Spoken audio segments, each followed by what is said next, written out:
Whereas the workers of Limerick have been on strike since Monday, 14th of April, as a protest against the military ban on our city, and whereas in the meantime the question has become a national issue, we hereby call upon all workers who can resume work without military permit to do so tomorrow, Friday morning. We further call upon all those workers whose daily occupation requires them to procure military permits to continue in their refusal to accept this sign of subjugation and slavery, pending the decision of a special trade union congress to be called immediately. We also call upon our fellow countrymen and lovers of freedom all over the world to provide the necessary funds to enable us to continue this struggle against military tyranny. Signed, Strike Committee.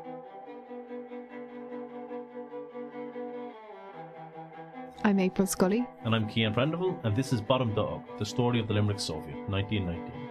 So we just heard a proclamation put up 2 weeks into the strike by the Strike Committee, effectively calling off the general strike, but dressing it up in radical language. Cian, what the hell happened? At the end of the last episode, things are going strong. The workers had the run of the city. The army were stuck in their barracks. What happened? What went wrong? Well, that's what we're going to get into in this episode. How the National Trade Union and Labour leaders managed to grab defeat from the jaws of victory, and how the revolution was betrayed.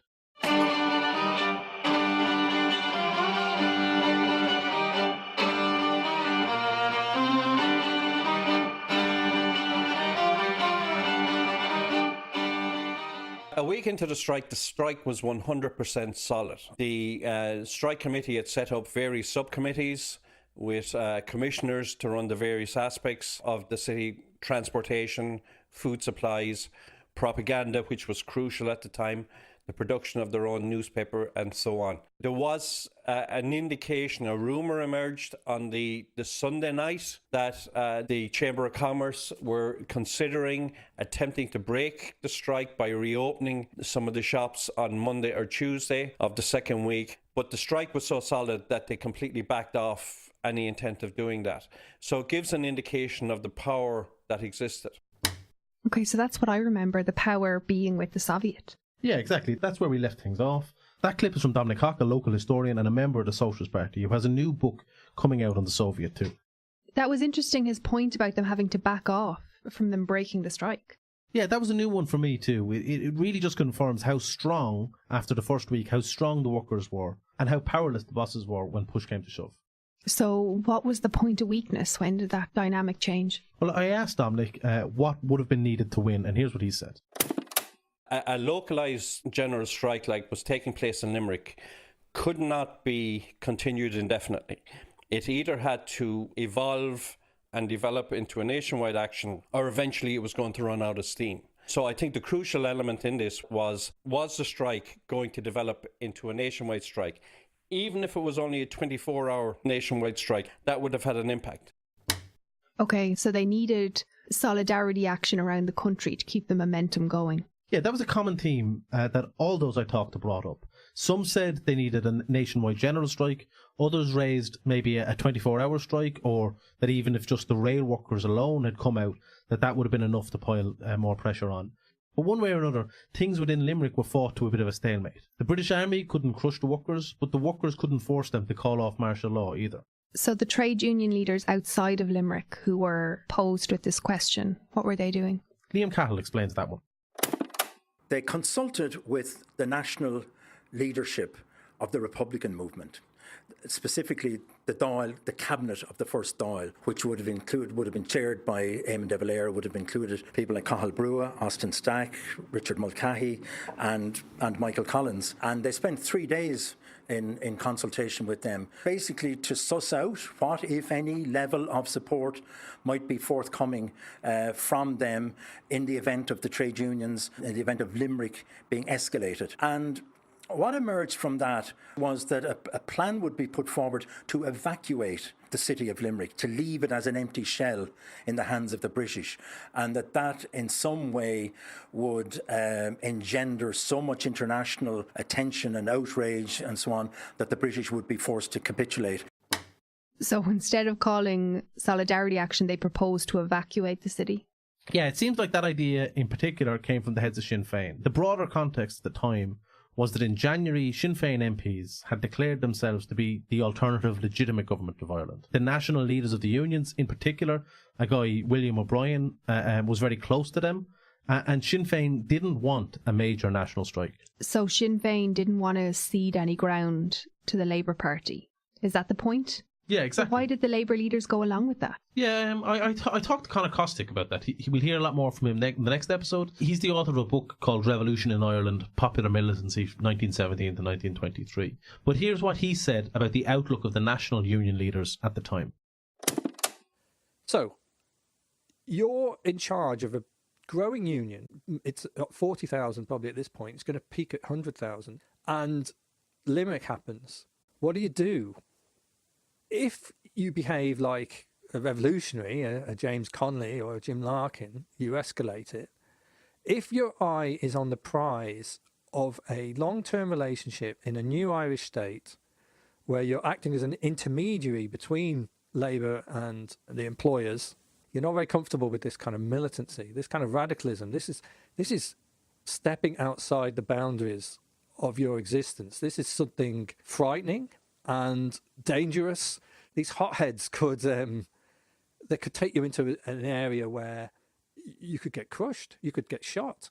I'm not saying that these people weren't brave. It's just that they politically had a conservative pressure on them from the desires to the political goal of becoming a part of the establishment of an Irish state, playing this kind of representative role, but not a revolutionary role.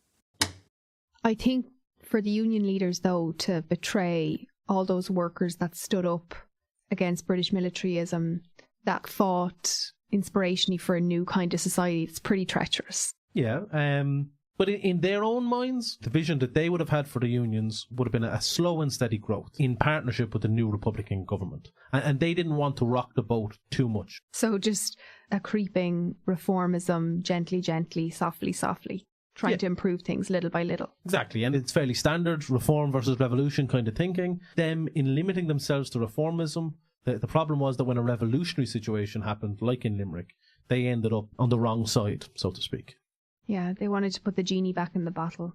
Except that if you concede and don't show force with the workers of Limerick, you're just leaving the workers of Limerick open to be crushed. And what was the impact? I can imagine that was hugely demoralising for the people in Limerick. Yeah, well, when it became clear that the promised national solidarity action wasn't going to happen, the vultures that had been circling, biding their time, they swooped in. Towards the tail end of the Soviet, before it finally was called off, the Sinn Féin mayor, Alphonsus O'Mara, coupled with the Bishop of Limerick, Hallinan, worked with the British military to try and negotiate a mediated settlement in terms of the use of the permits, and ultimately put pressure on the strike committee to call off the general strike on the Thursday of the second week. So Sinn Féin's role was to try and come to an accommodation and a compromise with the British military to bring the strike to an end. There is no doubt that elements within Sinn Féin, and rank and file elements in particular within Sinn Féin, would have supported the strike, that they assisted the strike outside the city in terms of procuring food supplies and so on like that. But in terms of the leadership, locally and nationally, their objective was to limit the impact of the strike and the potential impact that it could have on the nationalist movement that existed in Ireland at the time. So about 10 days into the strike, after the union leaders said that there wouldn't be solidarity action, the Sinn Féin mayor, together with the bishop, put forward a compromise deal.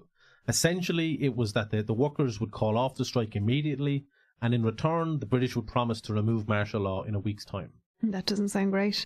No, exactly. And it didn't go down too well with the workers either.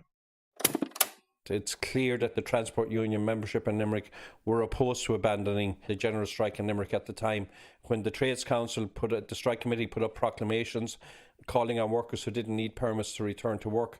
Transport union members tore down the proclamation, the posters, and burnt them. And there was a lot of disquiet over what they saw as the strike committee leaders dividing the workers of Limerick between those who could return to work because they didn't need a permit and those who weren't able to return to work because they were refusing to apply for permits. In reality, the whole thing ended in confusion and disagreement.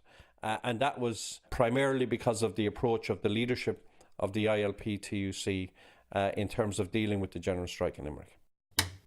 Dominic makes this point about what some workers saw as the workforce being divided. Can you go into that point a bit? Yeah, so if we go back to the proclamation from the start of the episode, actually what it says, what the local union said, was if you don't need a permit to go back to work, then go to work. So if you didn't need to pass through a checkpoint, basically, you were sent back to work. But that meant that the Cleves workers and a few others who lived on one side of the river and worked on the other, they were basically left out on their own. Okay, so they were throwing some workers under the bus in order to wind things down. Yeah, and a couple of days later, in reality, they told everybody to go back to work.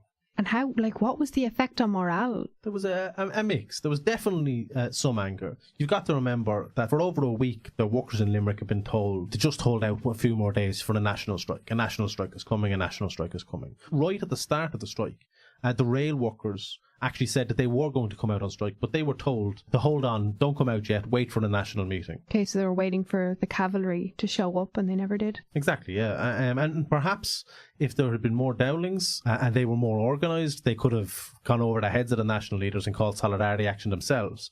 But unfortunately that didn't happen. It just sounds like a major letdown. And the impact that it has, because I think in Irish history, these failings, these letdowns, can have an impact that lasts decades amongst workers as to what's possible. Oh, well, things can't really change. You try things, it doesn't happen. But immediately in Limerick after that event, what impact did that have? Maybe they felt strengthened by, actually look at what we did, just shows capacity for what we can do again. But I think it's probably the former. Yeah, well, here's what Liam and Dominic had to say about the impact of the Soviet in the years that followed it.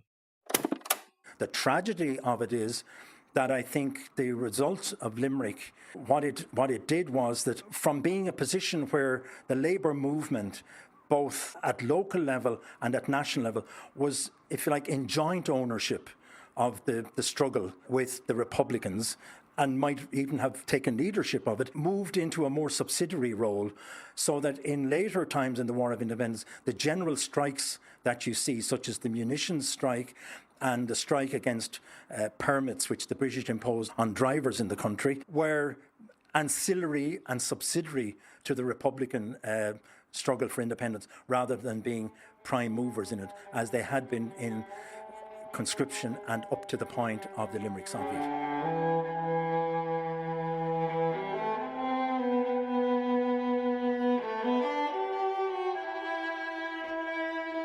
While it can be seen as a defeat in terms of the strike being called off, the reality was that it gave confidence to the workers of Limerick and nationally to move into struggle. And we can see from then on a growing combatancy among the workers of Limerick, particularly the Irish Transport and General Workers Union, engaging in strike action. Often all the Transport Union had to do was give strike notice for employers to agree to any demands that were being made. And you had, from that, the development of the workplace Soviets, the occupation of the Knocklong Creamery in 1920, the brewery, flour mills in 1921, the Broadford Soviet, the Castleconnell Fishery Soviet in December of 1921, and ultimately the large-scale occupation of workplaces during the Munster Soviets from April until August of 1922, when upwards of 130 workplaces were occupied. Okay, so sort of a mixed legacy. On the one hand, more strikes, more Soviets, but on the other hand, just the union leaders nationally accepting that these are just side projects of the unions and not actually drivers of the Irish Revolution. Yeah, exactly. I think the Limerick Soviet is a good example in miniature of what took place at this time. There was a revolutionary movement from below against both imperialism and capitalism. But unfortunately, those in the leadership of the National Trade Union and Labour movement, rather than leading from the front, they were happy to play second fiddle to Sinn Féin. And Dominic Haugh summed it up quite well. The problem during this entire period was that there was a constant conflict between Labour and nationalism in terms of who was going to lead the struggle for self-determination. Was the struggle for self-determination to be purely confined to the political sphere, or was it going to encompass social and economic demands as well? Was it going to be purely about replacing the crown with the harp, or was it going to be talking about the development of a socialist revolution through socialist consciousness? And the reality was that the leadership of the ILP-TUC had coattailed Sinn Féin and the nationalist leadership since the beginning of 1917. They had done it through their approach to the conscription crisis, and they did it again in terms of their approach to the Limerick Soviet. So from the perspective of the leadership, they didn't want to lead a workers' struggle. They didn't want to place the labour movement in Ireland at the head of the struggle for self-determination, because the clear and obvious conclusion of that was that they wouldn't just be leading for independence, they would also have to lead a campaign for social and economic emancipation as well.